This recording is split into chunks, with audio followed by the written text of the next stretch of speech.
الحمدللہ رب العالمین، الصلاۃ والسلام علی سید الانبیاء والمرسلین۔ حاضرین محفل، السلام علیکم ورحمۃ اللہ وبرکاتہ۔ موسم رحمت ذوالحج شریف اپنی تمام تر رحمتوں کے ساتھ جلوہ فراز ہوا۔ سب سے پہلے تو آپ سب کو موسم رحمت کا چاند بہت بہت مبارک ہو۔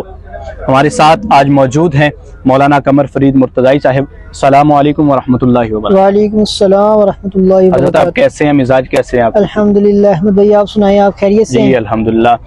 حضرت جس عہد نافرجاں کے اندر میں اور آپ جی رہے ہیں، یہاں پر دیکھا جاتا ہے کہ جو صاحب استطاعت لوگ ہیں وہ یہ کہتے ہیں کہ قربانی ایک بہتر عمل ہے، لیکن اگر ہم نہ بھی کریں، استطاعت رکھنے کے باوجود نہ بھی کریں تو ہمیں اس کا کوئی گناہ نہیں ہے۔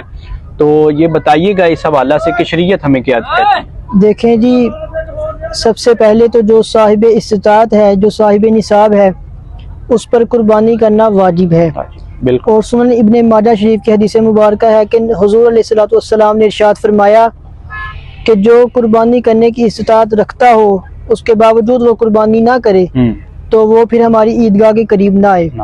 اس سے یہ بھی ثابت ہوا کہ حضور علیہ الصلوۃ والسلام نے اس بندے کے ساتھ ناراضگی کا اظہار فرمایا کہ جو استطاعت ہوتے ہوئے بھی جو قربانی نہیں کرتا، اس کے ساتھ حضور علیہ الصلوۃ والسلام نے ناراضگی کا اظہار فرمایا۔ جی بالکل ناظرین، جیسا کہ مولانا قمر فرید مرتضائی صاحب یہ بتا رہے تھے کہ حضور علیہ الصلوۃ والسلام کی حدیث مبارکہ ہے کہ جو استطاعت رکھنے کے باوجود قربانی نہ کرے وہ عیدگاہ کے قریب نہ آئے۔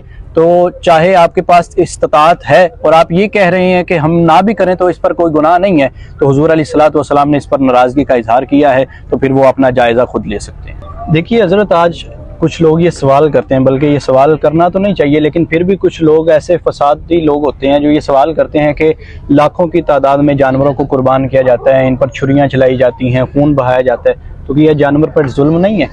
تو اس بارے میں کیا ارشاد فرمائیے گا؟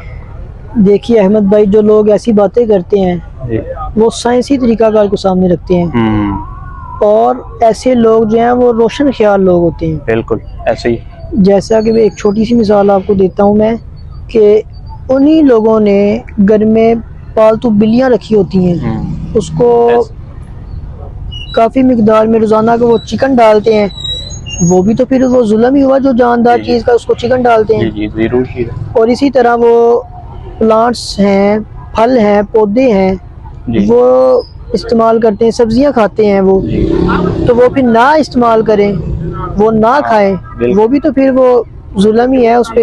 ایسے ہی تو اسی پر ایک حضور علیہ الصلوۃ والسلام کا فرمان عالی شان ہے کہ حضور علیہ الصلوۃ والسلام نے فرمایا کہ جانور کو ایسے ذبح کرو کہ اس کو تکلیف بھی نہ پہنچے۔ سبحان اللہ، سبحان اللہ۔ اور اس پر یہی میں جواب دوں گا کہ جو ایسے لوگ ہوتے ہیں وہ صرف فساد پھیلاتے ہیں، ان کا کوئی اور مقصد نہیں ہوتا، بس یہی دعا ہے کہ اللہ تعالیٰ ان کو بھی ہدایت عطا فرمائے اور ہمیں ایسے لوگوں کے شر سے محفوظ رکھے۔ آمین۔ بالکل۔